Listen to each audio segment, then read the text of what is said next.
لله وكفى وسلام على عباده الذين اصطفى أما بعد فأعوذ بالله من الشيطان الرجيم بسم الله الرحمن الرحيم وهو معكم أينما كنتم والله بما تعملون بصير سبحان ربك رب العزة عما يصفون وسلام على المرسلين والحمد لله رب العالمين إن الله وملائكته يصلون على النبي يا أيها الذين آمنوا صلوا عليه وسلموا تسليما اللهم صل على سيدنا ومولانا محمد وعلى آل سيدنا ومولانا محمد وبارك وسلم وصل عليه عزیزان گرامی، رمضان المبارک کا مبارک مہینہ اللہ رب العالمین نے اپنے خاص فضل و کرم سے عنایت فرمایا تھا، جس کا آج 27واں روزہ ہے۔ گویا 27 بہاریں ہم دیکھ چکے اور ہم نے اپنی زندگی کے اندر بھی غور کرنا ہے کہ اس ماہ مبارک کے اندر اس مبارک کی مبارک ساعات کو پاتے ہوئے ہماری زندگی کے اندر بھی کوئی تبدیلی آئی ہے یا نہیں آئی۔ کہیں ایسا نہ ہو رمضان المبارک کا مبارک مہینہ کو گزر جائے اور ہم اپنی بخشش اور مغفرت نہ کروا سکیں اور پیارے محمد صلی اللہ علیہ وسلم کے اس وعید کے اندر داخل ہو جائے، وہ بندہ ہلاک ہو جائے، تباہ و برباد ہو جائے، جس سے ہم رمضان المبارک کا مہینہ پائے اور اپنی بخشش نہ کرا سکیں۔ تو چند ساعات جو باقی ہیں ان کے اندر اللہ رب العالمین کو منانا ہے۔ حضرت معاذ بن جبل رضی اللہ عنہ فرماتے ہیں، میں نبی کریم صلی اللہ علیہ وسلم کی خدمت عالی کے اندر حاضر ہوا اور میں نے جا کر کے عرض کیا، نبی جی اوصنی، مجھے کوئی نصیحت کیجیے۔ تو میرے محمد صلی اللہ علیہ وسلم نے 4 نصیحتیں فرمائی۔ پہلی نصیحت یہ فرمائی، اعبد اللہ کأنک تراہ، تو اللہ کی عبادت ایسے کر گویا کہ تو اللہ کو دیکھ رہا ہے۔ اس دھیان اور توجہ سے تو نماز ادا کر، اس دھیان اور توجہ سے تو روزے رکھ، اس دھیان اور توجہ سے تو اپنا مال اللہ کی راہ کے اندر خرچ کر، اس دھیان اور توجہ سے تو حج بیت اللہ کا، اس دھیان اور توجہ سے تو اللہ رب العالمین کی عبادت کر۔ کوئی بھی عمل جب بھی تو کرے تو یہ دماغ اور توجہ رہنی چاہیے کہ میں اللہ رب العالمین کو دیکھ رہا ہوں، یہ دماغ مجھے رہے اور اللہ رب العالمین گویا میرے سامنے موجود ہے۔ اللہ رب العالمین میرے ہر عمل سے باخبر ہے۔ ان اللہ خبیر بما تعملون، اللہ رب العالمین میری آنکھوں کی حرکات و سکنات سے واقف ہے، آنکھوں کی خیانت سے واقف ہے۔ یعلم خائنۃ الاعین لا تدرک الابصار وهو یدرک الابصار، اللہ رب العالمین میری زبان سے نکلنے والے ہر بول کو جانتے ہیں، اللہ رب العالمین جانتے ہیں اور نگران فرشتے میری ہر حرکت کو نوٹ کر رہے ہیں اور لکھ رہے ہیں۔ ما یلفظ من قول الا لدیہ رقیب عتید، اور اللہ رب العالمین اس بات سے بھی باخبر ہے کہ میرے دل میں پیدا ہونے والے خیالات کیا ہیں۔ وما تخفی الصدور انہ علیم بذات الصدور، اور وہ خیالات جو ابھی تک میرے اپنے دل کے اندر نہیں آئے، مجھے نہیں پتا سال بعد 2 سال بعد 10 20 سال بعد میرے دل میں کون سی بات آنے والی ہے، میرا دماغ کون سی بات سوچنے والا ہے، میں کیا حرکت کرنے والا ہوں، مجھے نہیں پتا، لیکن اللہ رب العالمین ان باتوں کو بھی جانتے ہیں۔ یعلم السر واخفی، اللہ رب العالمین ان باتوں کو بھی جانتے ہیں جن کا مجھے خود اطلاع نہیں ہے، اور اللہ رب العالمین ہر وقت میرے ساتھ ہے، وَهُوَ مَعَكُمْ أَيْنَمَا كُنتُمْ، اللہ رب العالمین تمہارے ساتھ ہوتے ہیں تم جہاں کہیں بھی ہو، اور اللہ رب العالمین تمہارے اعمال کو دیکھنے والا ہے، ناظر ہے، اللہ رب العالمین تمہارے ہر عمل سے باخبر ہے۔ اس تصور کے ساتھ آدمی اپنا سارا دن گزارے، کاروبار کرے، لین دین کرے، تجارت کرے، عبادت کرے، کوئی بھی کام انسان کرے، تو یہ دماغ، یہ تصور انسان کو ہر وقت رہے، یہ خیالات ہر وقت انسان کے ذہن کے اندر ہی ہو۔ میں بڑھ کمرے کے اندر ہوں، میرے ہاتھ سے کوئی باخبر نہیں ہے، ایک ذات ہے، میں سامنے دیکھ رہا ہوں، باقی آدمیوں کو نہیں پتا کہ میری نظریں کیا دیکھ رہی ہے، لیکن ایک ذات باخبر ہے، میرے دل کے خیالات کیا ہے کوئی نہیں جانتا، ایک ذات باخبر ہے، اور وہ ذات اللہ رب العالمین کی ذات عالی ہے۔ تو نبی کریم صلی اللہ علیہ وسلم نے سب سے پہلے نصیحت یہ فرمائی، اعبد اللہ کأنک تراہ، تو اللہ کی عبادت ایسے کر گویا کہ تو اللہ رب العالمین کو اپنے سامنے دیکھ رہا ہے۔ حضرت جبرائیل امین نے جب نبی کریم صلی اللہ علیہ وسلم سے یہ سوال کیا، من انسان، انسان کیا ہے، تو آپ صلی اللہ علیہ وسلم نے یہی جواب فرمایا تھا، ان تعبد اللہ کأنک تراہ فإن لم تکن تراہ فإنہ یراک، تو اللہ کی عبادت ایسے کر گویا کہ اللہ کو دیکھ رہا ہے۔ اگر یہ کیفیت نہیں بن پا رہی تو کم از کم یہ کیفیت تو ہونی چاہیے کہ اللہ انہیں دیکھ رہا ہے، اللہ رب العالمین میرے حالات سے باخبر اور واقف ہے، کم از کم یہ کیفیت رہنی چاہیے۔ جب یہ کیفیت بندے کی بن جاتی ہے تو پھر ناممکن ہے کہ انسان کے ہاتھ سے، جوارح سے، دل دماغ سے اللہ کی نافرمانی کا کوئی کام ختم ہو جائے، پھر یہ ناممکن ہو جاتا ہے اللہ کی نافرمانی کرنا۔ اور اگر کسی وقت غفلت کی وجہ سے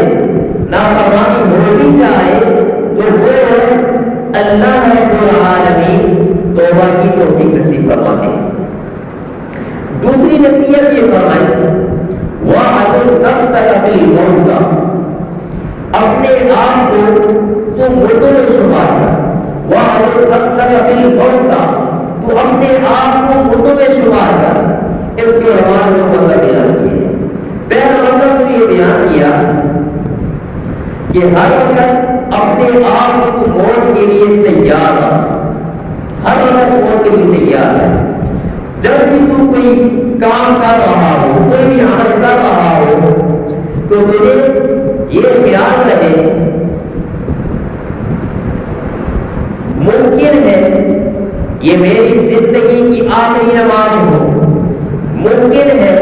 یہ میری زندگی کا آخری روزہ ہو، یہ خیال ہر وقت تجھے رہے۔ اور حضرت ابو ایوب رضی اللہ تعالیٰ عنہ، ان کو میرے محمد صلی اللہ علیہ وسلم نے جب نصیحت فرمائی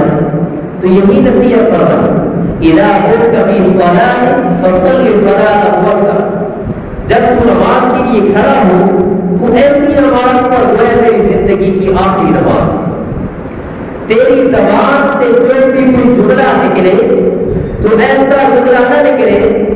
کہ کل تجھے پچھتانا پڑ جائے۔ اور تیسری نصیحت یہ فرمائی، لوگوں کے پاس جو کچھ ہے اس سے اپنی نظروں کو پھیر لیں، اپنے آپ اس سے مایوس کر لیں۔ اور حضرت علی المرتضیٰ رضی اللہ تعالی عنہ اور سے جب تقویٰ کا مطلب پوچھا یا تقویٰ کس کو کہتے ہیں تو انہوں نے اس انداز سے تعریف کی،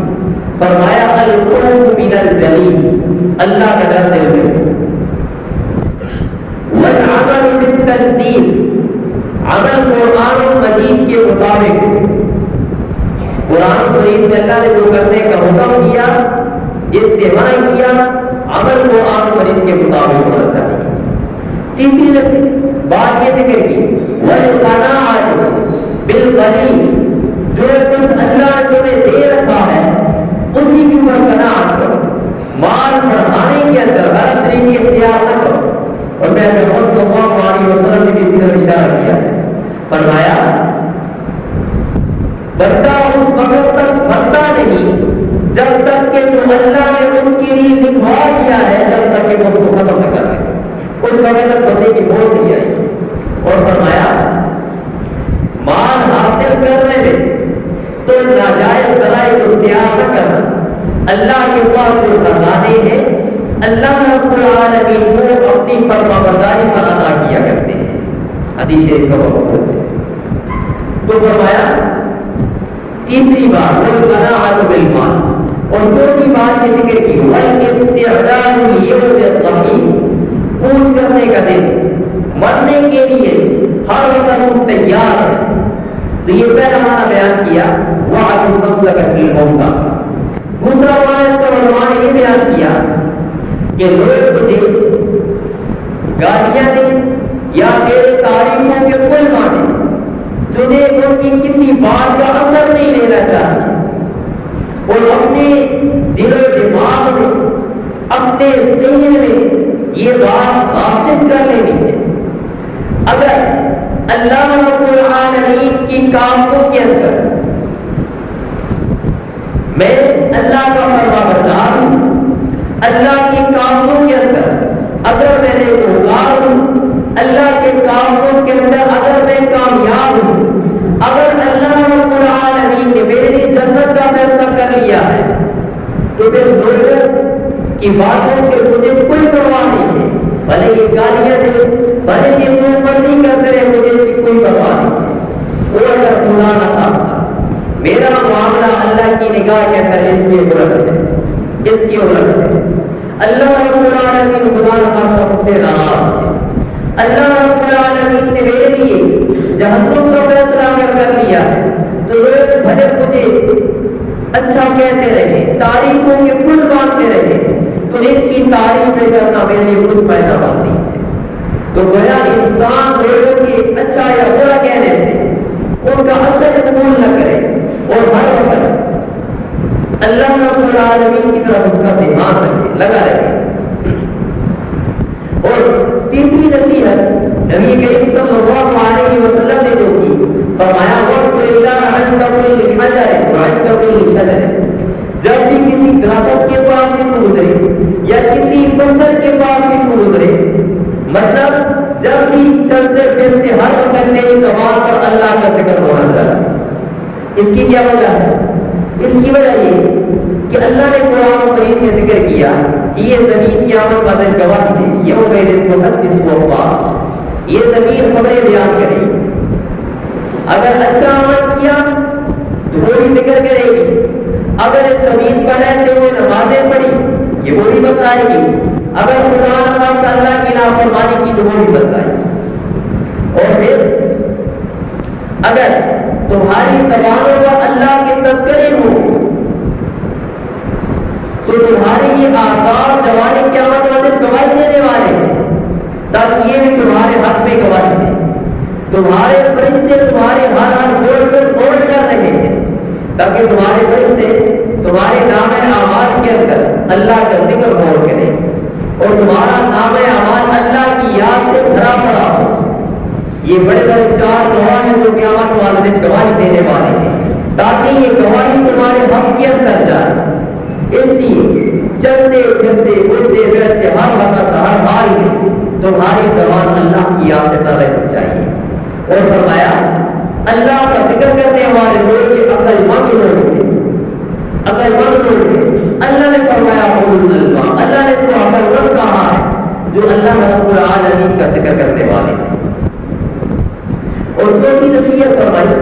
فرمایا اذا عملت سیئۃ فاعمل بجنبها حسنۃ السر بالسر والعلانیہ بالعلانیہ۔ جب بھی تم سے کوئی برا کام ہو جائے، اللہ کی نافرمانی ہو جائے، برا کا کام ہو جائے، فوراً تو نیکی کا کام کر لیں، نیکی کا کام کر لیں۔ فائدہ کیا ہوگا؟ فائدہ اس میں یہ ہوگا ان الحسنات یذہبن السیئات، نیکیاں برائیوں کو مٹا دیا کرتی ہیں، نیکیاں برائیوں کو مٹا دیتی ہیں۔ اس لیے جب بھی کوئی برائی ہو جائے ادفع بالتی ہی احسن، برائی کو اچھائی کے ذریعے سے دور کرو۔ اور فرمایا اگر تم سے اللہ کی نافرمانی پوشیدہ طور پر ہوئی ہے تو نیکی بھی پوشیدہ کرو، اور اگر اللہ کی نافرمانی گناہ کا کام تم سے علانیہ ہوا ہے تو اللہ کی فرمانبرداری نیکی کا کام بھی علانیہ کرو۔ وجہ کیا ہے کہ جو لوگ تمہاری برائی دیکھ کر یہ تم سے پرزد ہوئے، تمہارے بارے میں انہوں نے غلط رائے قائم کی ہے، تاکہ جب تم اللہ کی فرمانبرداری کے اندر اپنی زندگی گزارنے لگ جاؤ تو ان کے ذہنوں کے اندر جو بات غلط آئی ہے تاکہ وہ غلط بات ان کے ذہنوں کے اندر سے نکل جائے۔ اور فرمایا اس کی مثال یوں کہ جس طرح ہم کوئی چیز کھاتے ہیں تو کڑوی چیز اگر ہم کھا لیتے ہیں تو اس کی کڑواہٹ کو ظاہر کرنے کے لیے ہم میٹھی چیز استعمال کرتے ہیں یا پانی استعمال کرتے ہیں اس کی کڑواہٹ تاکہ ظاہر ہو جائے۔ تو فرمایا گناہ کا اپنے برا اثر ہے، گناہ اپنے برا اثر رکھتا ہے، اس لیے جب بھی تم سے کوئی گناہ ہو جائے، اللہ کی نافرمانی کا کام ہو جائے، فوراً نیکی کا کام کرو تاکہ وہ جو برائی کے اثرات ہیں وہ ظاہر ہو جائے۔ تو نبی کریم صلی اللہ علیہ وسلم نے حضرت معاذ بن جبل رضی اللہ عنہ کو چار نصیحتیں فرمائی۔ پہلی نصیحت، جب بھی تو کوئی عبادت کرے، کوئی بھی کام کرے، تجھے یہ دھیان رہے کہ میں اللہ کو دیکھ رہا ہوں۔ دوسرا، اپنے آپ کو مردوں کے اندر شمار کر۔ تیسری نصیحت یہ فرمائی، ہر وقت ہر حال میں اللہ کی یاد کے اندر وقت رہے۔ چوتھی نصیحت یہ فرمائی، جب بھی کوئی اللہ کی نافرمانی ہو جائے فوراً اچھا کام کر، نیکی کا کام کر۔ آخر میں چند ایک بنیادی اور ضروری باتیں ہیں۔ پہلی بات، ہمارے ذہنوں کے اندر، عام عوام کے ذہن کے اندر ایک غلط فہمی پائی جاتی ہے، اس کا ازالہ مقصود ہے۔ غلط فہمی کیا ہے؟ عوام نے یہ حدیث سن رکھی ہے اور سوشل میڈیا کے اوپر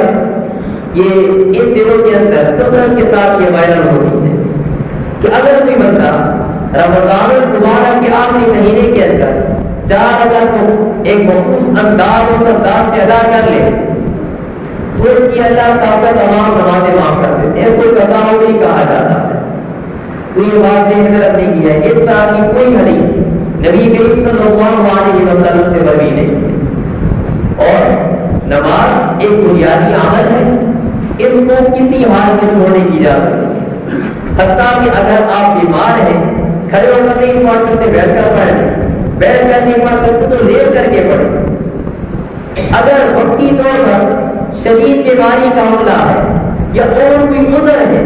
جس کی بنا پر آپ کی نماز رہ گئی ہے تو اس نماز کو قضا کرنا ضروری ہے۔ اگر نماز اس انداز سے معاف ہوتی تو نبی کریم صلی اللہ علیہ وسلم صحابہ کرام کی زندگی میں کوئی ایک تو واقعہ ملتا، حالانکہ کوئی بھی ایسا واقعہ نہیں۔ حتیٰ کہ غزوہ خندق کا موقع تھا جس موقع پر آقا صلی اللہ علیہ وسلم کی غزوہ کی 4 نمازیں قضا ہوئی ہیں۔ اس اس وقت آقا صلی اللہ علیہ وسلم نے ان نمازوں کو خود بھی پڑھا ہے اور صحابہ کرام رضوان اللہ تعالیٰ علیہ کو قضا کرنے کا حکم دیا ہے۔ ایک اور لیلۃ التعریس کا واقعہ ہے،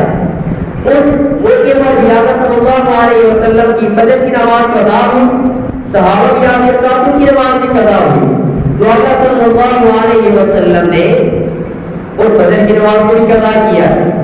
تو پہلی بنیادی بات، نماز چھوڑنے کی کسی حال میں اجازت نہیں۔ اگر نماز کسی وجہ سے رہ گئی یا غفلت یا کوتاہی کی وجہ سے نمازیں قضا ہو گئی ہے، پہلے ہو چکی ہے، تو ان کو ادا کرنے کا اہتمام کیجیے، قضا کرنے کا اہتمام کیجیے۔ اگر یاد ہے اس انداز سے ادا کیجیے۔ اگر آپ بھول چکے ہیں کہ کتنی نمازیں میں نے قضا کی ہیں،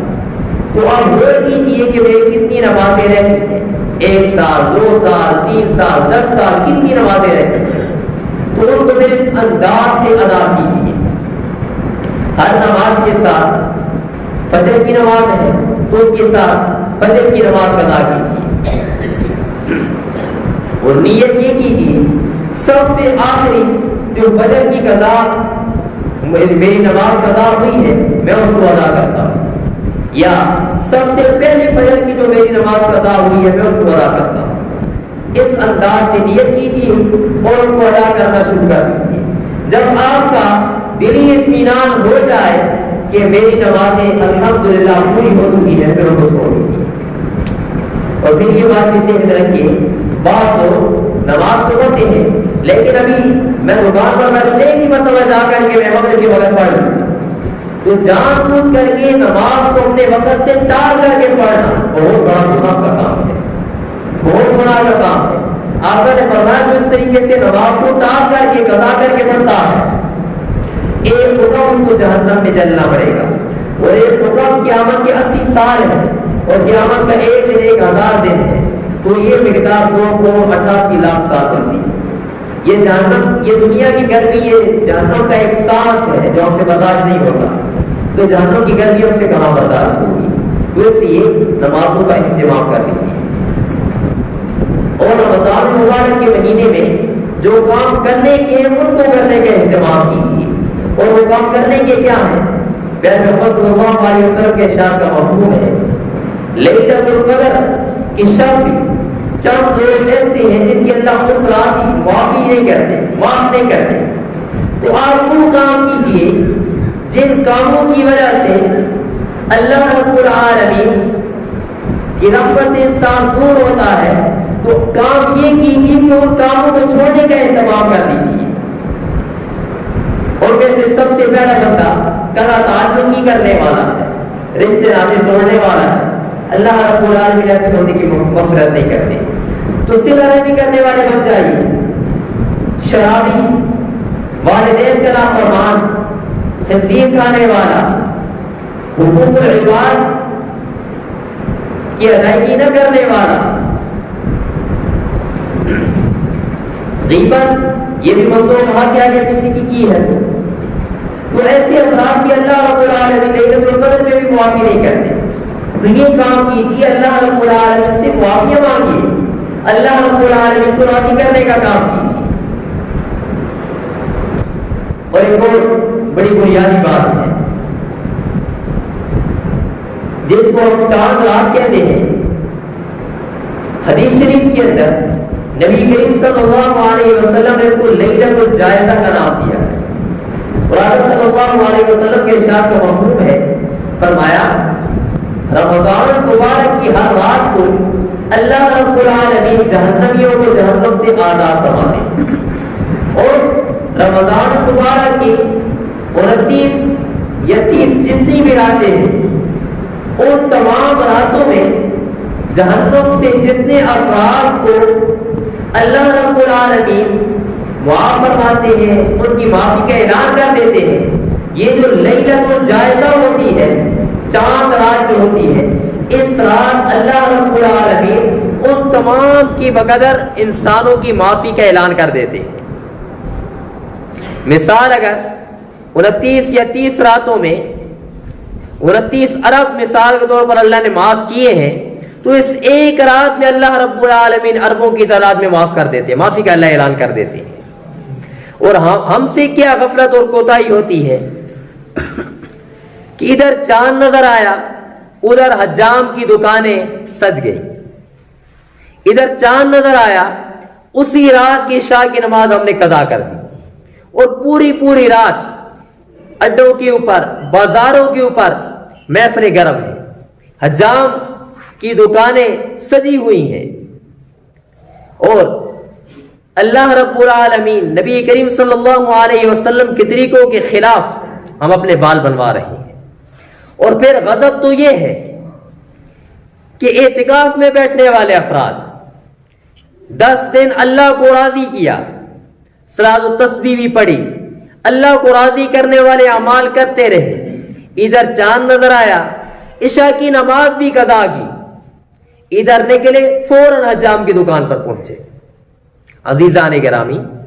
یہ جو رات ہے بڑی قیمتی رات ہے، لیلۃ القدر۔ ہمیں یہ بتلایا گیا ہے کہ رمضان المبارک کے آخری عشرے کی طاق راتوں میں ہے، 5 راتیں ہیں وہ، اور ان کو تلاش کرنا، ہمیں نہیں پتا کون سی رات ہے،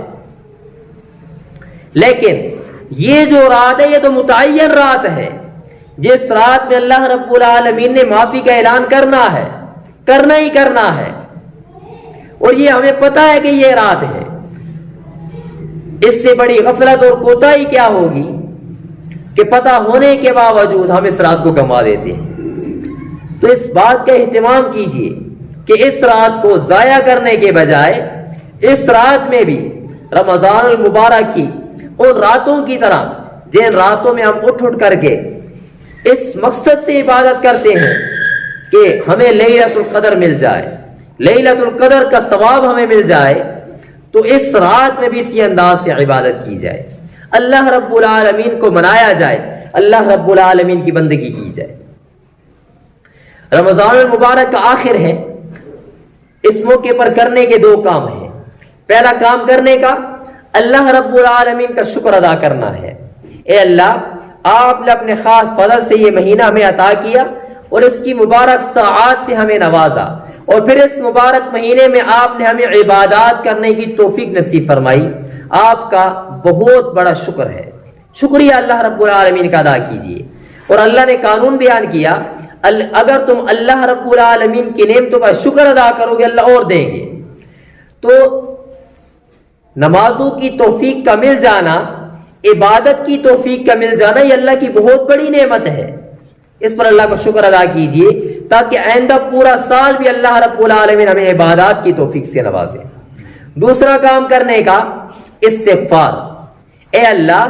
جس انداز سے عبادت بندگی کرنی چاہیے تھی، جس انداز سے روزے رکھنے چاہیے تھے ہم نہ رکھ پائے، جس انداز سے تراویح پڑھنے چاہیے تھے ہم نے نہیں پڑھی، اے اللہ آپ اپنے خاص فضل سے ہمیں معاف فرما دیجیے۔ یہ 2 کام بالخصوص کیجیے۔ اور اگلا کام جو کرنے کا ہے، فطرانہ کے متعلق پہلے بھی میں گفتگو کر چکا ہوں، تو پہلی بات یہ ذہن میں رکھیں کہ فطرانہ فی کا 150 روپے ہے۔ دوسری بات، عید کے چاند نظر آنے سے پہلے، عید کی ادائیگی سے پہلے فطرانہ ادا کر دیجیے۔ نابالغ بچے، ان کی طرف سے بھی آپ کے اوپر واجب ہے، ان کی طرف سے بھی آپ نے ادا کرنا ہے، یہ ادا کر لیجئے۔ اور عید کی نماز سے پہلے اگر ادا کریں گے تو 2 فائدے اللہ آپ کو دیں گے۔ رمضان کے روزوں کی جو کمی ہوگی اللہ اس کو پورا فرمائیں گے۔ دوسرا کام، غرباء کی امداد ہو جائے گی، یہ حدیث سے 2 فائدے معلوم ہوتے ہیں۔ اور اگلی بات، یہ بات بھی میں نے آپ کے سامنے عشر کے متعلق بھی ذکر کر دی ہے، لیکن ایک بات عمومی ذہنوں کے اندر یہ پائی جاتی ہے اور لوگ یہ سوال پوچھتے ہیں کہ آیا جب ہم عشر ادا کریں گے، مثال 10 من ہے تو 10 من میں سے ہم نے 1 من ادا تو کرنا ہے، لیکن کیا ہم نے پورا سال ہل چلائے ہیں زمینوں کے اوپر، اس کے اوپر ہم نے کھاد ڈالی ہے، بیج ڈالا ہے، پھر کٹائی ہے، تھریشر لگائی ہے، یہ سارے خرچے کے ہم منحاق کریں گے یا نہیں کریں گے؟ تو یہ بات ذہنوں میں رکھنے کی ہے، زمین سے جتنی بھی پیداوار آپ کو حاصل ہوگی، جتنی بھی پیداوار حاصل ہوگی،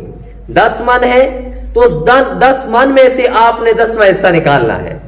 اس میں سے آپ نے خرچے منہا نہیں کرنے، خرچے اس میں سے منہا نہیں کیے جائیں گے، بلکہ کل پیداوار کا آپ نے 10واں حصہ نکالنا ہے۔ اللہ رب العالمین